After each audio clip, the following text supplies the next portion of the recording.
लड़ाई के बारे में आपको अगर बताऊं तो आपको लगेगा कि गांजर भांगर जैसा युद्ध, जैसे सम्राट अशोक ने कलिंग युद्ध लड़ा था और हमारे अंग्रेज जब आए थे जलियांवाला हत्याकांड आप लोगों ने सुना होगा, उसी प्रकार से गांजर भांगर युद्ध के ही राजा कन्नौज का राजा था जयचंद आतताई था और उसने हमेशा महाराजा बिजली पासी के किले को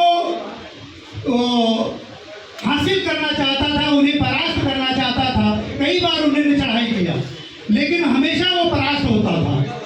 लेकिन जब उसे लगा कि मैं इनसे पार तो सामने से युद्ध करके नहीं पा सकता, तो उसने क्या किया कि जो महोबा के राजा थे, राजा नहीं योद्धा थे, महोबा के जो वीर थे, आप सभी उनका नाम सुने होंगे, आल्हा में, गीतों में, किताबों में आल्हा उदल अजय माने जाते थे।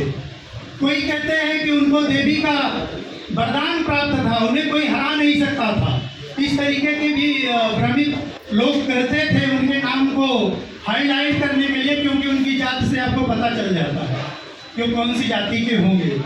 लेकिन वही वीर शिरोमणि महाराजा जो कई बार उनको भी हरा चुके थे रणभूमि में, तो वो अजय कैसे हुए?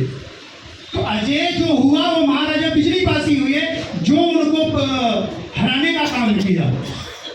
जब ये जीत नहीं पाया था जयचंद, तो उन्हें भाड़े पे बुलाया, पैसा दे करके चढ़ाई किया। जब ये संदेश उनके गुप्तचरों के द्वारा भेजा जाता है कि आप जो है जाओ महाराजा बिजली पासी जी से कह दो कि वो मेरी स्वाधीनता को स्वीकार कर लें और अपने राज्य को हमारे सामने लाकर वो करें, नहीं तो हम युद्ध के लिए आपको ललकार रहे हैं।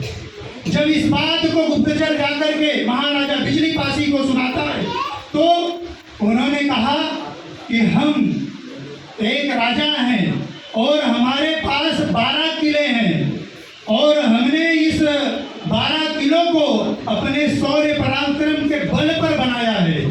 और आप सभी जानते होंगे कि 12 किले कोई खाने का काम नहीं है। ऐसा महापुरुष जिसने अपने शौर्य साहस दम पर, वीरता के दम पर, अपने पराक्रम के दम पर 12 अजय किला, मजबूत किला, विभेद किला उन्होंने बनाया हुआ था। और उन्होंने कहा कि जाओ बोल दो उनको कि हम झुकने वाले नहीं हैं, डरने वाले नहीं हैं और हम आ रहे हैं युद्ध में पूरी तैयारी के साथ तुम्हारे साथ। और फिर युद्ध का बिगुल बजा, दोनों तरफ से सेनाएं खड़ी हो गई, युद्ध चालू हुआ। जब युद्ध चालू होता है तो आप सोच लो कि ऐसे महान योद्धा 3 महीना 13 दिन तक ये युद्ध चला।